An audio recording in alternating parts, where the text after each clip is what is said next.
C'est qui Peter Thiel? C'est un gars qui a révolutionné la tech dans les années 2000-2010. Il est allemand, il a fait toute sa carrière aux États-Unis. On est en 1998 et il cofonde PayPal, anciennement appelé Confinity. Pour l'époque, ça révolutionne complètement les moyens de paiement en ligne. 4 ans plus tard, eBay l'achète pour 1,5 milliard de dollars. Peter, via cette transaction, empoche 55 millions. Seulement 35 ans, il crée un fonds d'investissement avec 10 millions de dollars. Il investit 500 000 dollars chez Facebook en 2004, ce qui lui octroie 10,2% du capital. À l'époque, c'était un pari complètement fou. Lorsque Facebook rentre en bourse, ils vendent toutes leurs parts pour 400 millions de dollars, soit 1 fois 800. C'est pas un mauvais timing, mais beaucoup trop tôt. S'il avait revendu ses parts maintenant, il aurait empoché 14 milliards de dollars. Mais dans ces années-là, il investit aussi dans Airbnb, SpaceX ou encore Stripe. Des investissements qui maintenant valent des milliards. Mais à l'époque, c'était vu comme quelque chose de complètement fou. On va revenir un peu dans le passé, car Peter a créé une boîte, a cofondé une boîte qui est complètement folle. Né en 2003, et il cofonde Palantir Technologies. C'est un logiciel de surveillance. Il est surtout utilisé par des agences gouvernementales américaines. FBI, le département de la défense ou encore la police fédérale de l'immigration.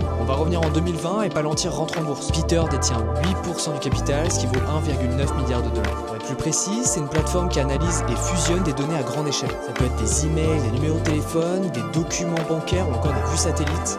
Il prend tout. Il est aussi utilisé pour les forces spéciales US en Irak et en Afghanistan. A priori, il aurait joué un rôle déterminant pour trouver Oussama Ben Laden, bien que ça n'a jamais été confirmé officiellement. Assez récemment, ils ont construit un contrat avec Israël. Ce contrat avec le gouvernement israélien a fait énormément polémique. Ils ont créé exceptionnellement 2 systèmes de ciblage par IA. Le premier Lavender et le deuxième Titan. C'est vraiment catastrophique. Ces algorithmes sont utilisés pour déterminer si tu restes en vie ou pas. Le temps de décision est entre 2 à 3 minutes, et si c'est positif, une frappe aérienne agit. C'est complètement lunaire. Il y a eu beaucoup d'accusations de crimes de guerre envers Palantir. Actuellement, les États membres de l'ONU sont appelés à suspendre tous les accords commerciaux avec les dirigeants de Palantir, ainsi que la Cour pénale internationale à poursuivre les cadres de Palantir pour complicité dans les crimes de guerre et crimes contre l'humanité. Peter a malheureusement créé un monstre qui vaut des milliards de dollars. C'est pas sans oublier que Peter est très proche de Donald Trump. Il lui aurait fait une donation de 1,5 million de dollars pour sa campagne. Il devient un acteur majeur de la politique. C'est un pionnier de la technologie des années 2000 avec un patrimoine net de 18 milliards de dollars. Et malheureusement, il a fait des choix qui sont très